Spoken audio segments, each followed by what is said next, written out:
good afternoon, or good morning, depending on where you are. I'm Charlene Brown, Senior Fellow at Croatan Institute and Director of our Racial Equity, Economics, Finance, and Sustainability Program. Thank you for joining today's Croatan Conversation, which is the first in our Redirecting Capital to Accelerate Racial Equity series based on our Total Portfolio Activation Framework. A few housekeeping items.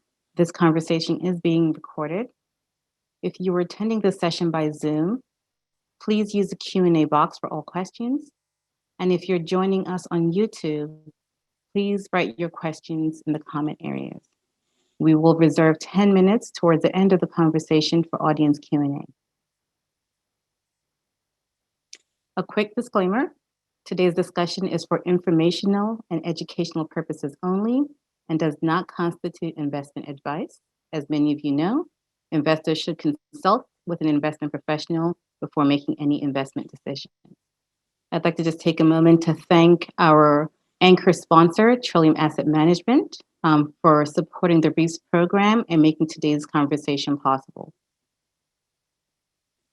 So the events of 2020, the COVID pandemic and its impact on communities of color, and the senseless murders of brown and Black people at the hands of police officers and overzealous white citizens has pushed us to a crossroads.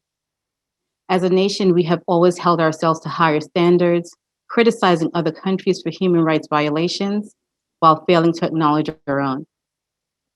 To pursue racial equity in the United States, we must acknowledge that decades of affirmative actions, mainly benefiting white Americans, investments in education, home ownership, and job access, have created disparate outcomes in income and wealth for communities of color. Because of the intentionality with which the current system has been designed, racial equity investing must have intentionality and long-term commitment to create an equitable system for all.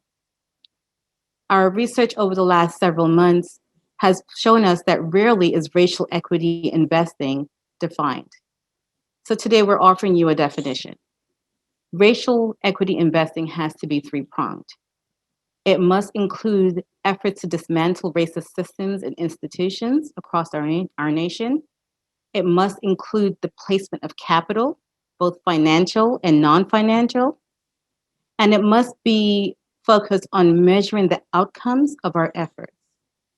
Anything less than that is what we have always done. We have had efforts to focus on DEI. We have had efforts to focus on community investing. But it is the totality of these actions that will help us to increase opportunities for people of color and help us to change the wealth gap and income gap that we see in this country. Because of this, the participants in today's conversation are three organizations with which we have had really intense, interesting conversations with over the last few months. And I'm really pleased that this is the first all-woman panel for Croatan Conversations. And so it's my delight to introduce our speakers today. Ebony Perkins with Self-Help Credit Union, Mary Bruce Alford with Hope Credit Union, Kathy Kim with Inclusive Capital. I will say that if you look at the definition of what racial equity investing is, these organizations are doing that intense work. And I think one of the reasons why we decided to really start with the cash allocation as our first focus for this discussion is that because this offers investors the greatest numbers of opportunities with organizations placed in communities that have built trust, which is so important in this work, and that have an existing infrastructure that we do not have to recreate if we want to have impact and change. And so with that, I'm going to ask each of our speakers to introduce themselves and to share with us exactly from the get-go how investors can use their cash allocation to achieve racial equity outcomes. So Ebony, I'm going to start with you. Thanks, Charlene, for having us. Hi, everyone. I am Ebony Perkins, Director of Investor Relations at Self-Help Credit Union. Super happy to be here. And, really thinking about how investors can use cash to support racial equity.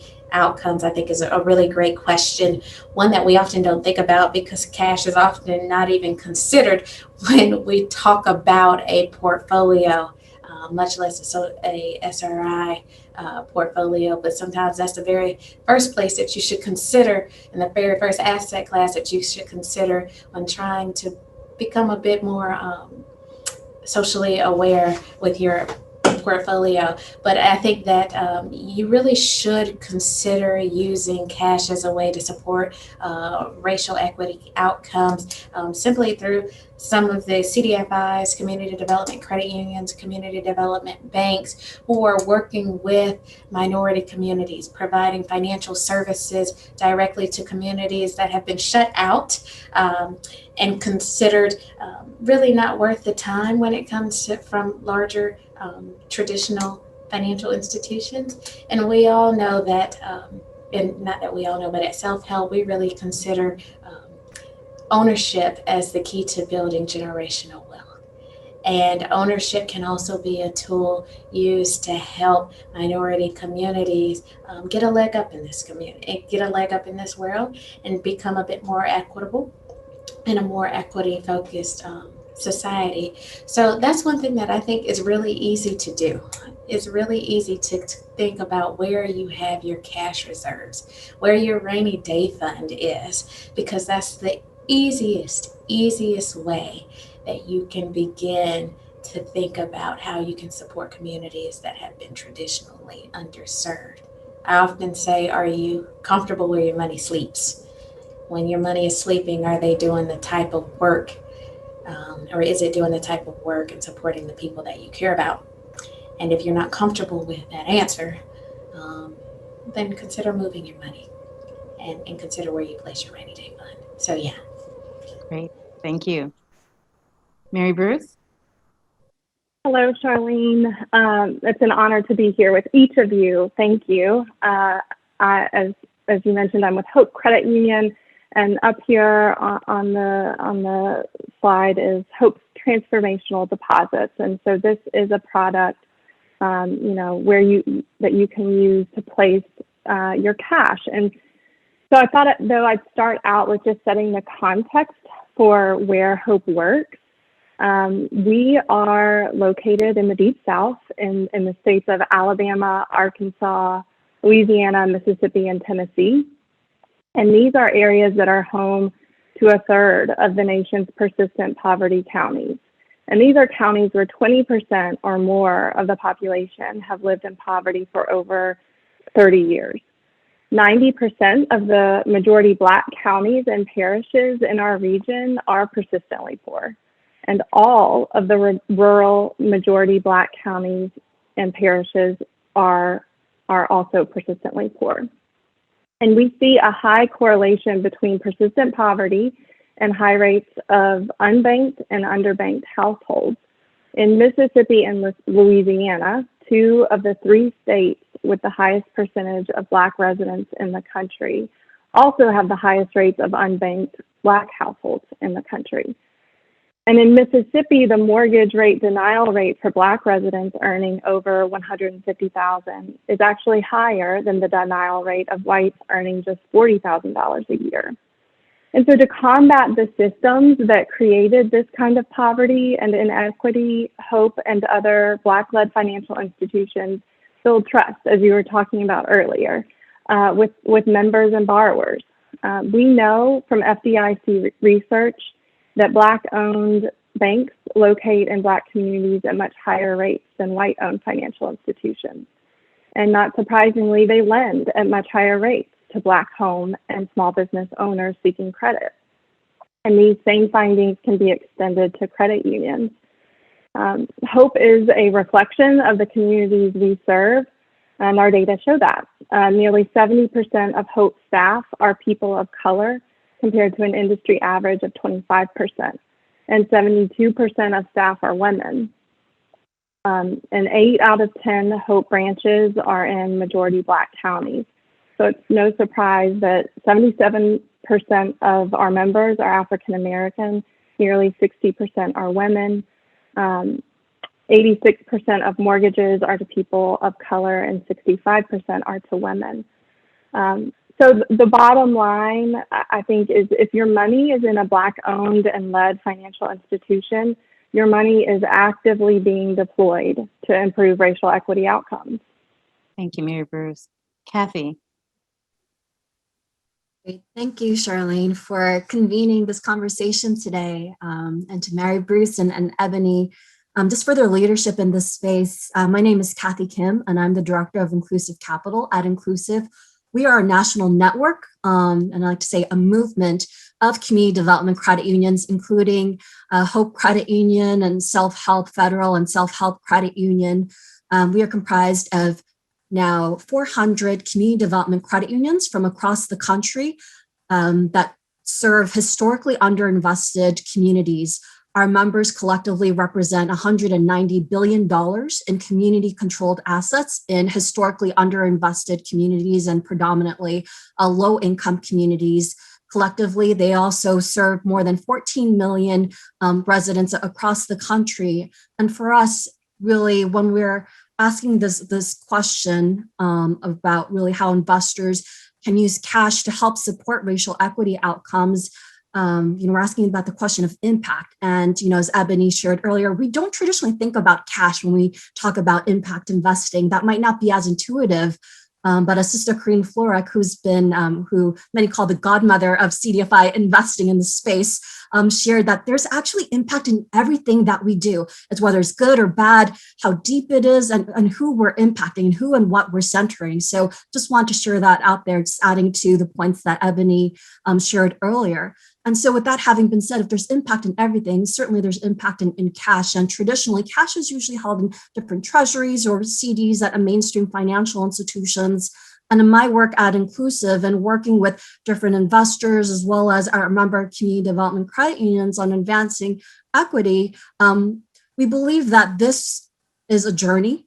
It's not going to end with this conversation, and we hope to continue to have these conversations and ask these questions.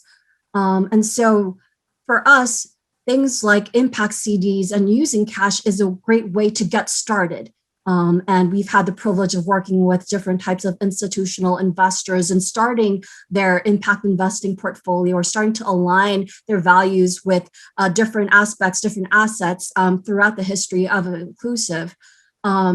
As Charlene shared earlier, there are three main prongs to how you start racial equity investing. And for us at Inclusive, it's about what we're investing in, but also how these institutions are being led. And community development credit unions and CDFIs are such a transformational partner in this space, as they are both led by and for the communities that they serve. And with that, there's that additional accountability and representation at the table, and how these products and capital is being made accessible to these communities, and not just providing credit, but working with them in partnership and helping build assets and build wealth. It's not going to be done overnight, but through these long-term partnerships and by providing credit and developing these relationships with these communities, that we are able to really help build equity, not just on our balance sheets, but in the communities that we are centering in this work. At Inclusive, we work both with investors and community development credit unions as a capital connector and aggregator to connect these opportunities to the leadership, on the ground that's being led by these community development credit unions. One initiative that we've been growing over the years is really thinking about how might we do this in a way that is systematic as well, helping shift the systems and the platforms through which we're, perhaps your institution is investing your cash. And one sort of solution that we've been developing in partnership with our members, as well as Primary Financial, which is a credit union service organization, is by developing something called the Social Impact Deposits Platform, which is a platform through which investors can log on, look through the different CD offerings from community development credit unions that serve predominantly low-income communities. And so at Inclusive, we are reviewing these members, and you have our sort of decades of experience in evaluating the impact of these credit unions. And so all the deposits that you would be purchasing or investing will be going directly into low-income communities, as well as other different types of impact and initiatives. Through this platform, we are hoping to connect investors directly to these types of opportunities to invest in low-income communities and racial equity initiatives, and do so in a way that is also addressing the sort of operational and administrative sort of components that some investors have shared with us had previously been barriers in adding impact into their cash portfolios and into their general investment strategies. Great. Thank you, guys. Wonderful introductions, and you touched on so many things. I had moments where I wanted to say amen. You mentioned Sister Corinne Floric, and I thought, amen. And the idea that every dollar, and I must have borrowed that because I've been saying this for years, that whether or not you make a decision about where your money is, it is doing something, right? So every dollar that we have in our portfolios, in our pocketbooks, activates, and it makes choices. It indicates something about our values. And so that is certainly a great reflection. So let me push forward on this conversation. So over the last few months, as I've been talking to you, we've been sort of reflecting on when these moments of crisis happen. And so things like the murders of George Floyd show up in the news. And I think certainly with last year with the pandemic, excuse me, I feel like Americans had moments to reflect because we were at home and paying greater attention. And so there was this sort of rallying of the American society in a way that I feel like I had not seen before. And I saw lots of corporate actors, big commitments coming out. But I know that those moments have happened before and that dollars have flowed into community development financial institutions. But very quietly in a short period of time, they tend to flow out. And so we had a conversation about the importance of sticky capital. And I wanted to sort of pose this question about what is the power of long-term and low-cost deposits in achieving racial equity impact? The idea of these transformational deposits. And if you could just speak to that. Ebony, I'm going to let you go up first, and then Mary Bruce, I'll have you come back in, and then Kathy. I think that's a great question. I'm not sure where all the audience members are from, but I am based in Durham, North Carolina.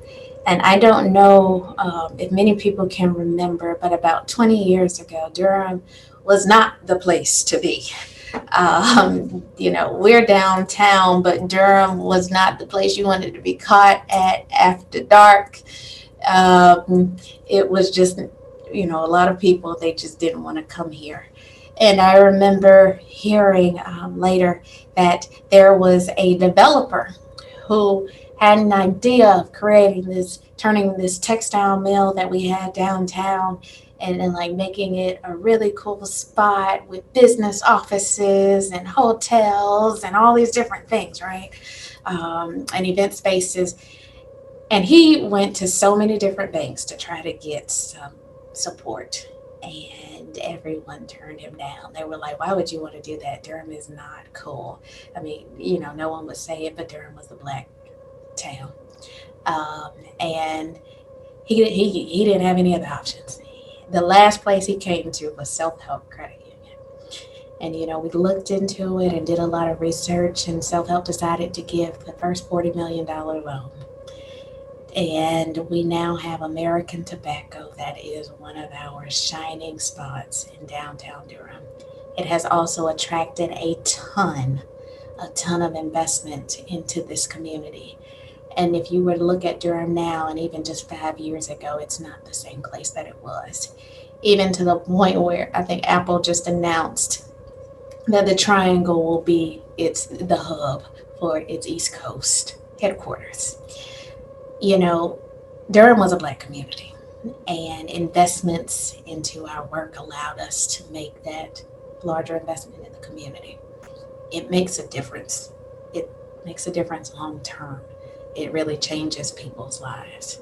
I'll also share from a personal place. I did not realize it until recently.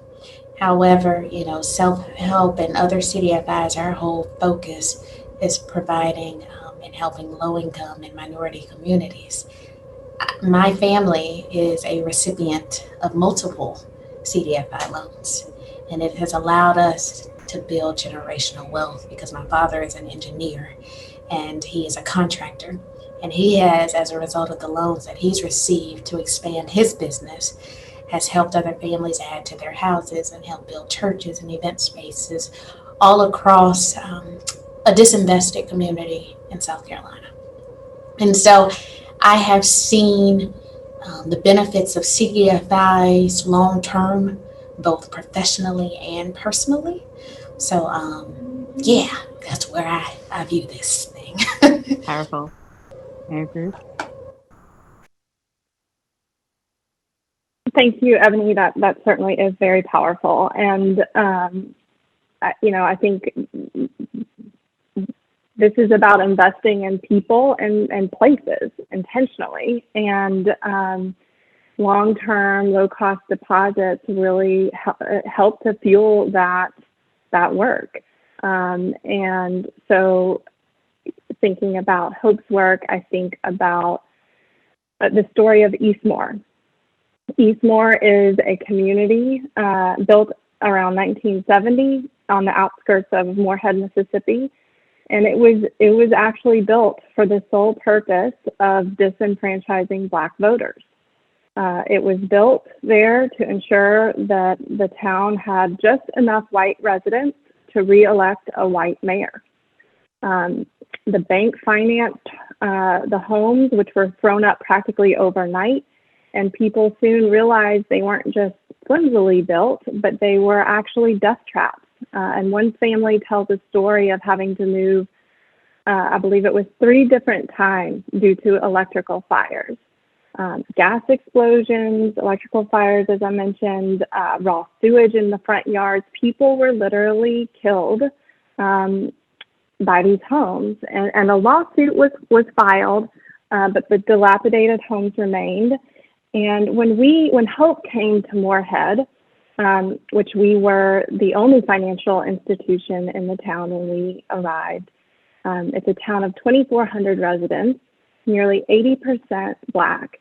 And when Hope arrived, the mayor took our CEO out to Eastmore, which is just a 4-minute drive from downtown Morehead. And he said, if Hope could do anything for the neighborhood, that the community, it would mean more to the community than he would ever know.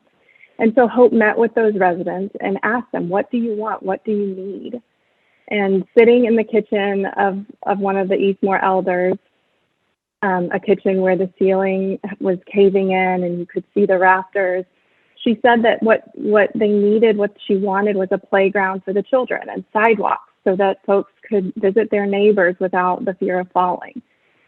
She didn't ask for a new home. She asked for an investment in her community. And so the kids were brought in to design the playground, and we imported the capital to rebuild the homes. And property values have risen in Eastmore, where every home is Black owned. And the local community is working, is actually working alongside lawyers to explore having the town annex the neighborhood, which if the people want that, it would return the right to vote for the mayor in the town. And so to circle back, a deposit is what we've been talking about. It is, it's more than a deposit. It's allowing your money to work in these communities. And by placing a deposit with institutions like Hope, that money will be directly reinvested in the communities to make a difference. Great.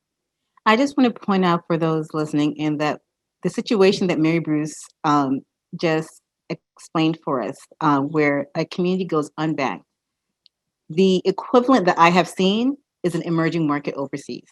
So we live in one of the wealthiest nations in the country, and yet we are challenged in this way in areas where there is a high proportion of Black and other people of color. And it's important to point out, because when I go places, people do point out, well, America has its own problems. And this really kind of sort of, it just jarred me in such a way. So thank you for that. Kathy. No, thanks, Charlene, Mary, Bruce, and Ebony for, just connecting all these stories and rehumanizing the impact that we're trying to have. These racial equity is not just a buzzword, but it's about real lives, lived experiences. And I think that's exactly how we need to start the conversation. I realize today's session is about really how sharing ideas, practical insights on how you could leverage cash allocations. But I love starting with really, how do we achieve racial equity and what does impact look like? And I think the stories that Ebony and Mary Bruce shared are so powerful and are a strong examples of what the transformational impact of these deposits and CDFIs are. And the reality is, as Charlene shared, this is not an issue that can be otherized. While the pandemic is new, these issues of racial equity and the gaps are not. More than a quarter of our neighbors are either unbanked or underbanked, and there's a real cost to this. Hundreds of billions of dollars in predatory fees and interest are being extracted from those who could least afford that.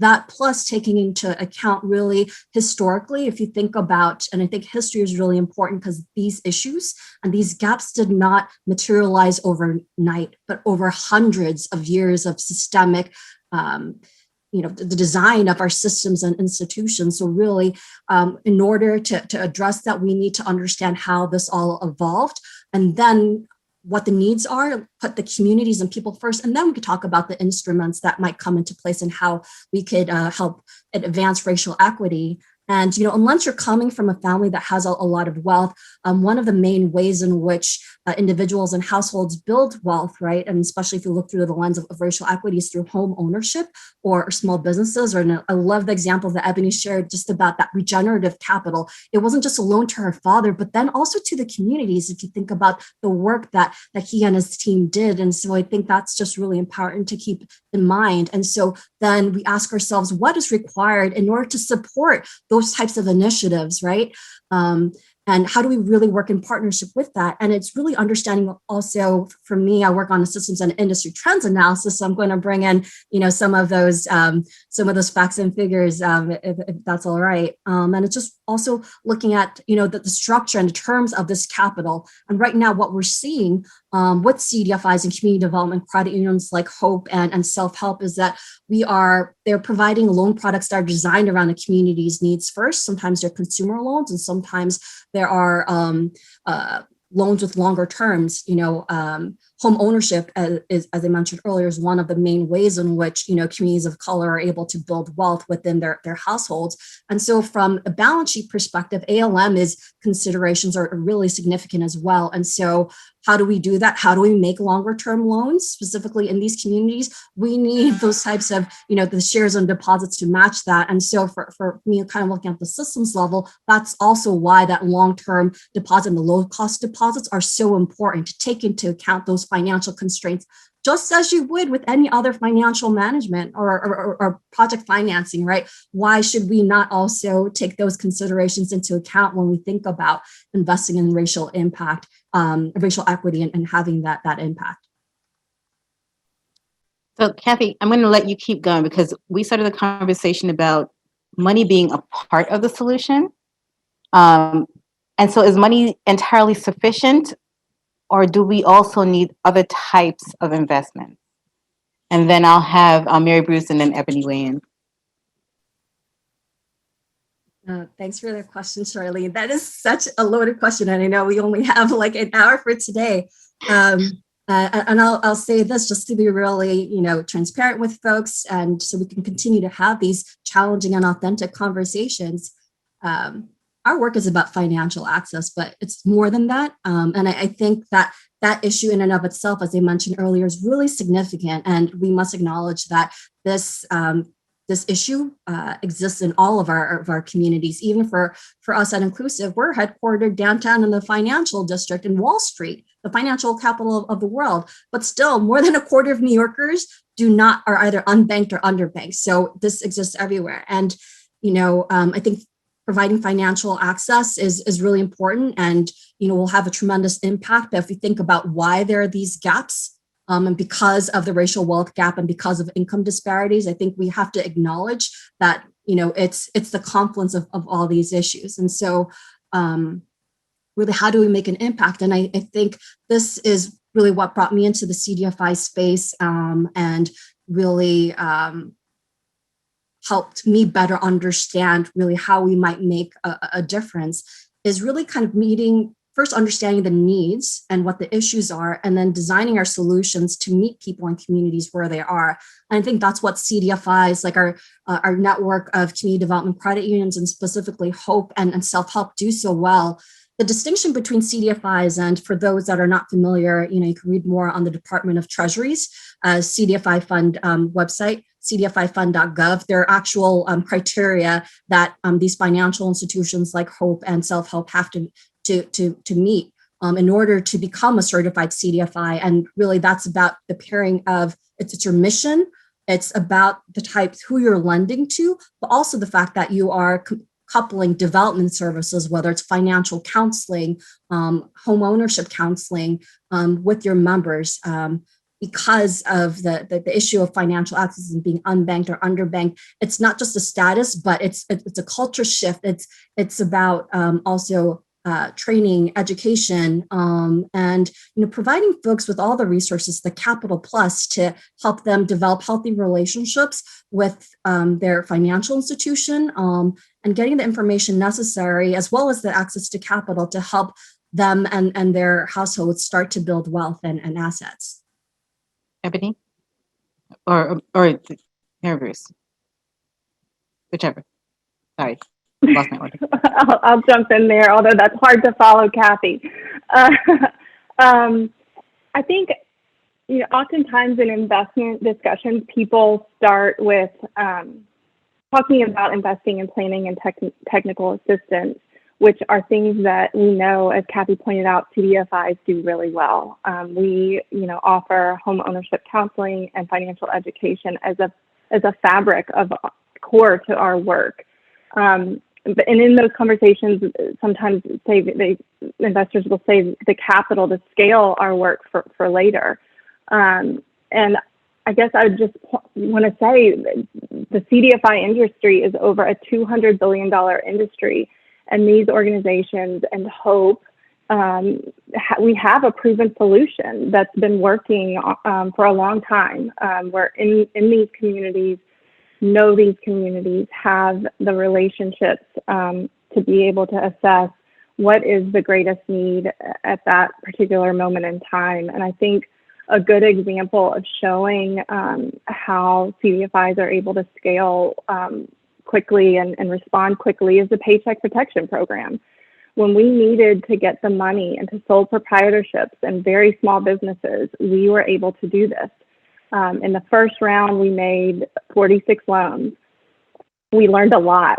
In the second round, we made more than 2,600 loans because we had flexible resources to make some quick decisions and to purchase, needed technology. And because we had the relationships directly in the community and a reputation for meeting the needs of our borrowers.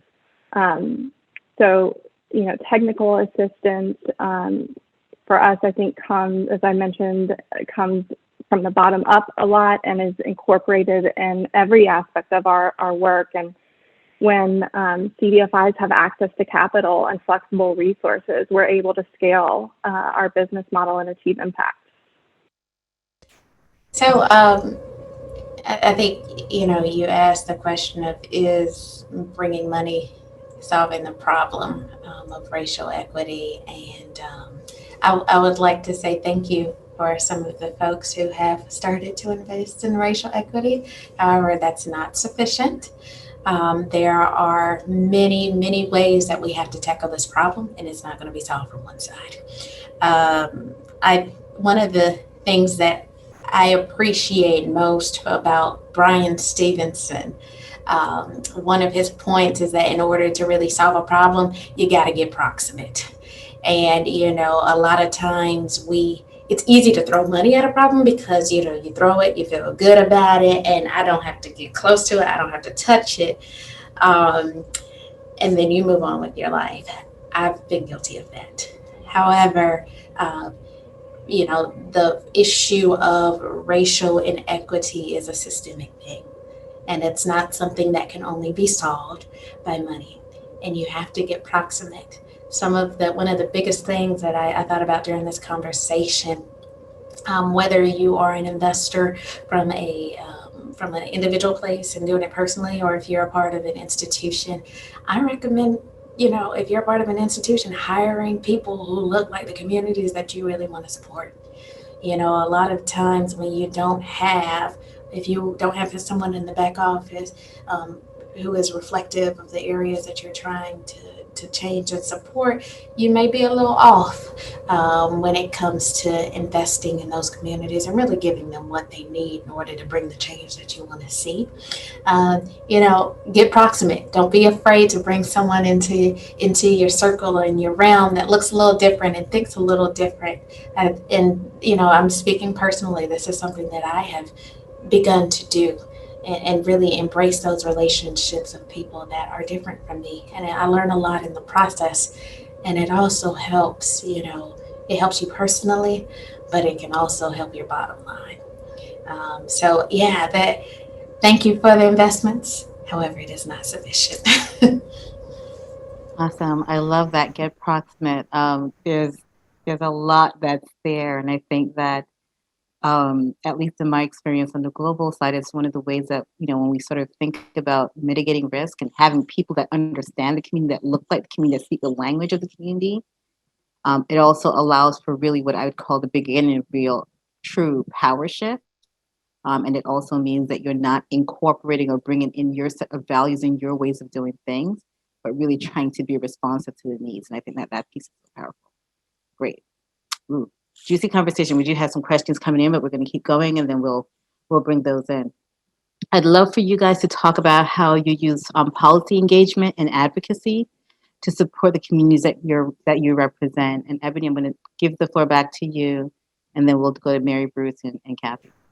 Yeah, I can start by saying I think that self-help is really, really good at that. We have people on our staff that are registered lobbyists who go out and connect with elected officials to really fight for the communities that we serve. And we also even created an entire entity that focuses on that. We have the Center for Responsible Lending. That is a research and policy organization that was created in order to fight predatory lenders across the country. And we've had much success in multiple states around that. And we know that in order to really make a difference, you have to connect with the elected officials and the people who are making the laws that are creating the systems that have created this inequity. I'll also share, for the individuals and individual investors, you can also play a role in this. It doesn't only have to come from the institutional place. A lot of times we don't think about serving on our local committees, like for instance, your planning commission. Your planning commission has a huge say in the types of buildings that are built in the community. Sometimes buildings that push out communities who may not look a certain way or who may not have a lot of money. You can have and play a role in working with developers to make sure that you still have affordable housing in your communities. And so I would recommend, from both sides of the coin, both professionally and using your voice as an organization to connect with elected officials, but also from the personal side. You can do a lot there as well. Hey, Ruth. Thank you. Similar to Ebony, self-help, Hope uses our policy institute to draw upon the experience of our members and borrowers to advocate for policies that are more responsive to community needs. And at the policy level, the focus for our policy institute is to direct financial investments specifically into the Deep South and to advance financial inclusion. And just a recent example in response to the pandemic, our policy team has engaged around advocacy for eliminating the government reimbursement option for counties and small towns pursuing coronavirus relief funding. And what I mean by that is, although not required, in 2020, many states distributed their CARES Act relief funding to local governments on a reimbursement basis only. And that model, which was selected and used by the states where HOPE works, resulted in an equitable distribution of funds, which left resources out of reach from already economically distressed communities. And so to investigate that policy, HOPE, or that practice, HOPE reviewed where money was deployed to local governments in Louisiana through the reimbursement model. And the research found that rural parishes in persistent poverty, where a majority of the residents were people of color, received only a third of the funding allocated, whereas their white counterparts received 74%. And in dollar amounts, the rural persistent poverty majority people of color parishes only received 7% of funding directed to similar white counties. And so this provided a very clear example of how recovery policy actually widened gaps between resource-rich communities and those with less, and also speaks to how this model has been normalized so deeply that it became hard to recognize the oppressive nature of the system, where access and equity weren't given appropriate attention. I won't end the story there. As a result of the advocacy and increased awareness, there was a provision made in the interim final rule that made the funds available to local communities solely on a non-reimbursement basis. And so this has helped to level the playing field and sends a signal that our communities are included and needs are being considered in decision making. So HOPE will continue this type of advocacy work, and particularly on this policy, to make sure that in any future relief programs that the non-reimbursement model is what is at the forefront in decision makers' minds. And so this is just one of the ways in which HOPE is engaging at the policy level to make sure that the experiences of our members and borrowers are elevated and taken into account. Thank you. Kathy? Thanks, Charlene. I'll start with kind of speaking a bit to the general work that we've seen across our network of 400 members, and then also speak, I think, more specifically to recent public policy initiatives such as the Paycheck Protection Program that Mary Bruce touched upon earlier. What Mary Bruce and Ebony shared, I think, are just like really exemplary examples of how CDCs are engaged. It's about financial services, but that plus, and when we talk about affecting change on a systems level, it cannot be done with just investments, but really policy affects investments as well as our communities and how these decisions are made. One sort of commonality I'll see across the network, and the specific manifestations of this will differ based on the community and the actual CDCU, but many of them are engaged in different grassroots initiatives because of the very nature of who they serve and their overall mission, working with local social service organizations, human service organizations, engaging with their municipality. For example, I'll share Northeast Community Federal Credit Union out in San Francisco, one of the Asian American minority designated credit unions.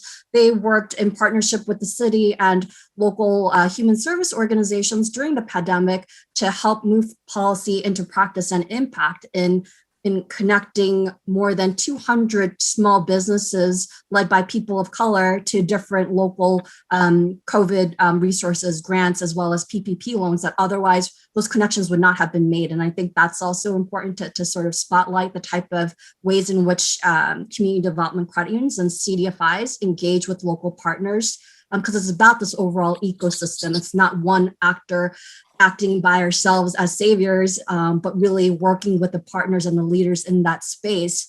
On a national level, the Paycheck Protection Program was not perfect, And there were some challenges in getting it rolled out, as the SBA was looking to originate loans 10x of what they would do in any year during a global pandemic, which is challenging. But what we've seen from the PPP program and initiatives that existed before and will continue to exist that are being led by CDFIs is really the impact and the significance of having financial institutions that are representative of the communities that they serve.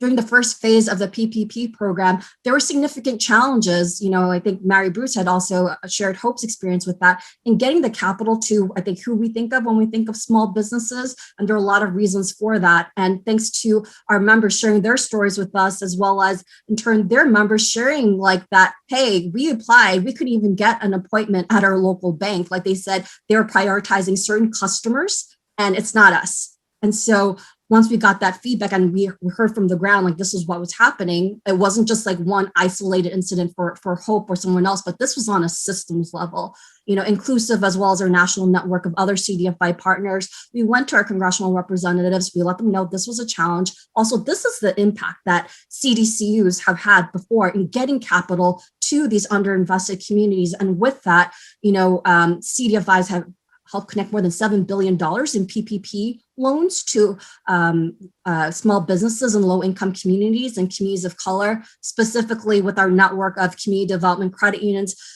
They, during the first phase of PPP, connected more than $1.8 billion in PPP loans to small businesses and low income and communities of color. Nationally, what we saw was also, this is where, the little things do matter, and that collectively, this movement has tremendous impact. The average size of the PPP loan dropped from over $200,000 to $74,000 once CDFIs and MDIs were introduced and acknowledged as part of the solution. You look even more deeply into the networks, and Ebony and Mary Bruce have, I think, even more insights with their own data. But what we saw within our network was the average loan size was, less than $30,000 for many of our members. And what that represents is really, I think, one, how deeply CDFIs are able to get into the communities, but also helped us understand really like where are the needs, right? And we have a long way to go because the businesses, the small businesses that have been disparately impacted by the pandemic, their capital needs are going to continue beyond PPP. And I think that's where we are now at Inclusive and with the CDFI network to make sure that we go beyond this moment to a movement that these capital injections are coming in, not just for today, but that they are a regular part of their appropriations. For so long, the CDFI fund, we believe, was underfunded. And, Bill Bynum and other CDFI leaders had long been allocating for, hey, why not $1 billion each year? So thanks for the question, Charlene. Thank you. Well, I want to just be mindful of time, and there are some audience questions. So I want to sort of switch there and start with some of those. So the first question says, most large institutions use cash for liquidity needs, and I think he's referring to investors. Have you seen institutions balance this need for liquidity with the desire to provide patient capital? Can you provide any specific examples?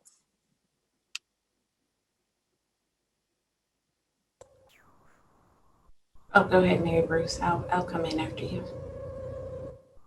Okay. Well, I can speak sort of, more obviously, I think, to Hope's experience, but, the way that we have traditionally done this is we've absolutely needed to import capital into the communities that we serve because that wealth base just isn't there. So we have not had the deposit base needed to support the lending that we want and need to do. And so the way we've done that is by importing higher cost deposits.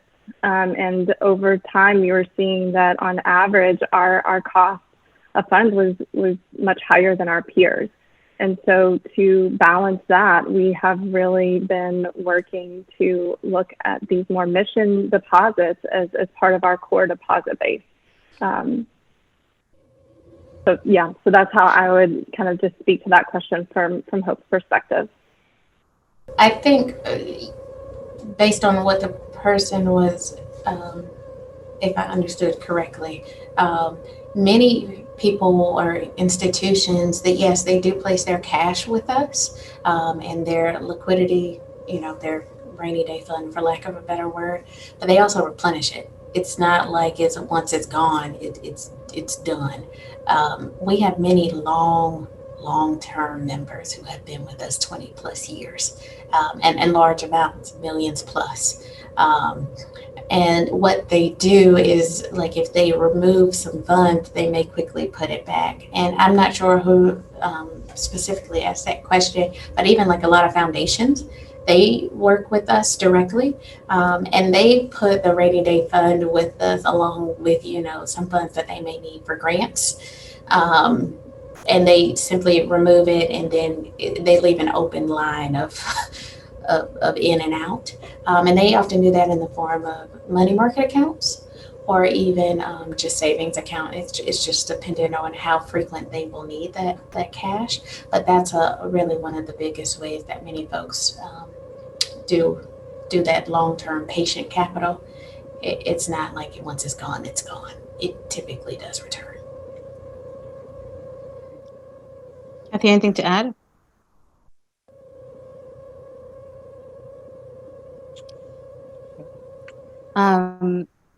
So someone is asking, so can you talk about how DEI, or JEDI, Justice, Equity, Diversity, Inclusion, as a perspective is related to the importance of cash allocation? Is cash allocation a good example of how you take JEDI from an acronym to a lifestyle or a real path to achieving racial equity?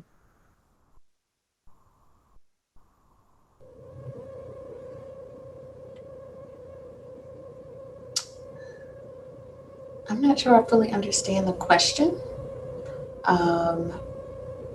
But I do think regarding diversity, equity, and inclusion, I think cash is one of the easiest ways for you to support racial equity.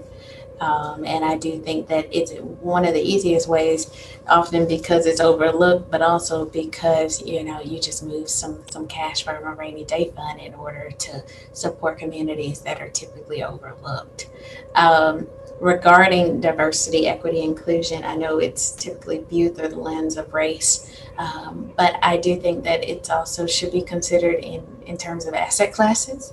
And, people often forget about the whole cash space, and we often talk about diversifying your portfolio. That also includes this piece as well. I'm not sure if I answered that question for you.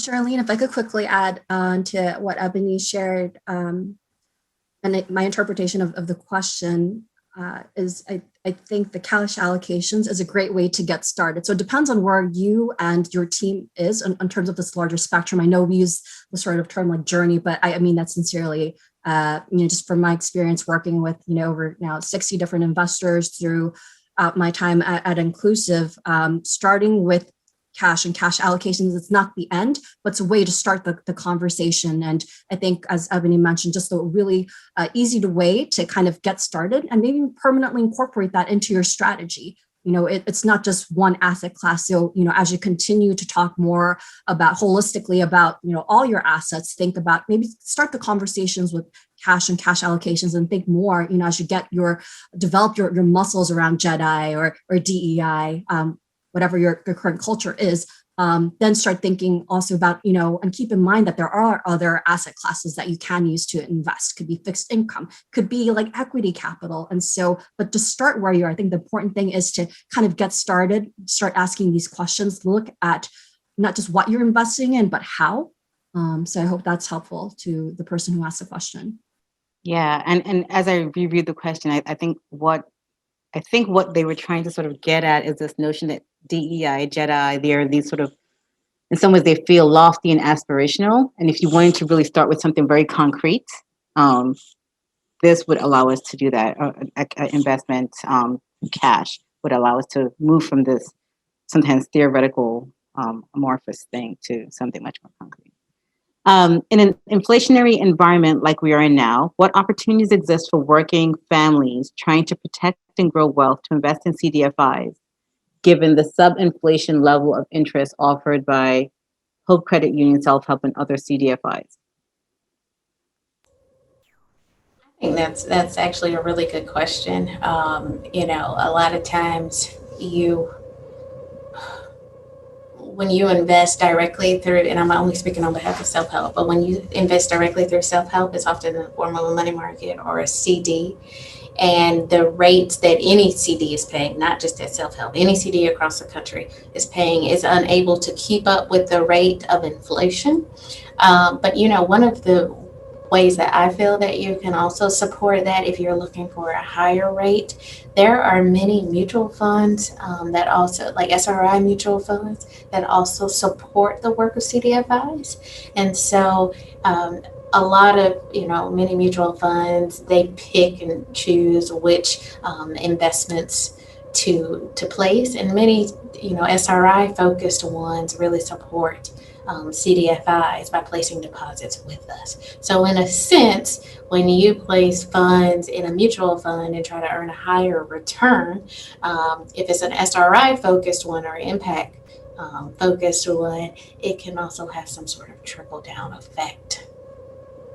I think I might, if I interpreted that correctly. So recognize we have 4 minutes to go, and I want to give you guys an opportunity to quickly sort of respond to a reflection question. I'm going to sort of pause there. So here's the final question. So in 5 years, what would progress on racial equity in the United States look like? Would we see observable changes? And it's a tough question, intentionally so. So I don't mind starting it and giving a short answer. I remember years ago, Prosperity Now, they released a report, and it was like about the race to zero wealth. Mm-hmm. And they said that if we keep on the track that we are on now, we will be, Black and brown communities will have a zero net worth.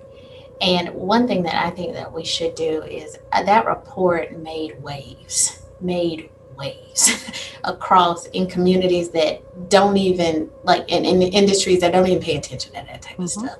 I think Prosperity Now, and I'm really adding work to somebody else's plate, but Prosperity Now should release that same report every few years. I think that we should have a way to track what the racial wealth gap is, essentially. Where do we stand? I mean, at that time, I think white families had 8 times the net worth as Latino families, and like 10 times the net worth as Black families. Let's see what it looks like every few years to see if we're really making any change. We're on the same page, Ebony. Progress would be moving in the direction of narrowing the Black-white wealth gap in the U.S. And just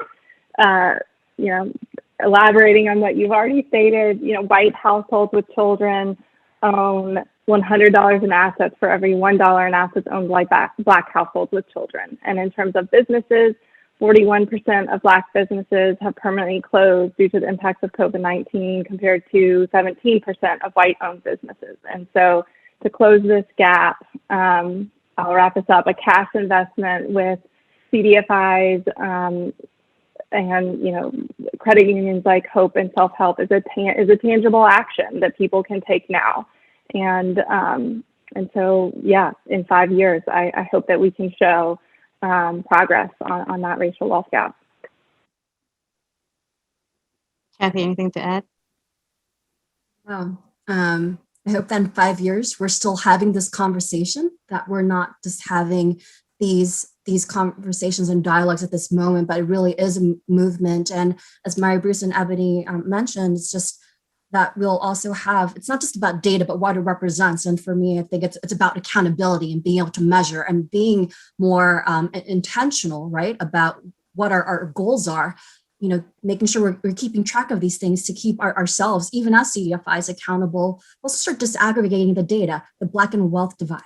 Also, we don't have disaggregated data on Asian Americans and that diaspora, and Native Americans are also just categorized as other. So to lean in more deeply, that we have more, we create space and invest resources in multiple narratives. We cannot have a singular conversation.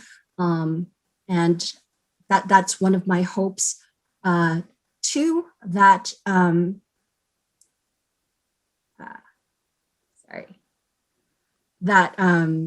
we're having conversation about different types of assets. We're starting with cash and cash allocations. And thank you so much, Charlene, to you and your team for starting that conversation. But that we'll even be talking about even bolder initiatives.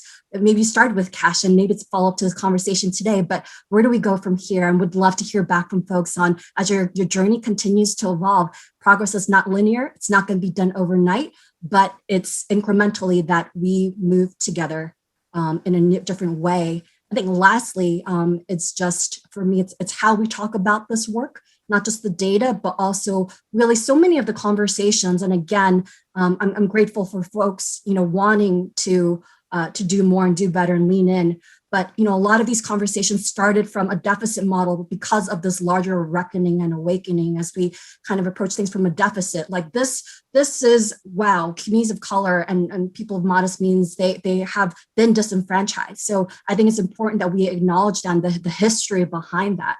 But really, how do we get from there to a place where we are reimagining the space, being bolder and having regenerative sort of conversations about what investing in racial equity is, not from this deficit model, but how we work in partnership, supporting the leadership in space to proactively and boldly and creatively build wealth in all of our communities. So it's not just equality or the concept of opportunities, but actually helping bridge those gaps. Kathy, you just gave my final remarks. Thank you for that. I want to thank our speakers for this really powerful conversation. And I just want to reiterate that we're talking about racial equity investing, which is a fairly new concept, really born out of the events of 2020, right? It's not solely community investing, it's not solely DEI, but really sort of really pushing us to tackle the system and make the system work for everyone. And so this is absolutely a journey, and we're going to make mistakes, and that is okay because that's a simply part of life.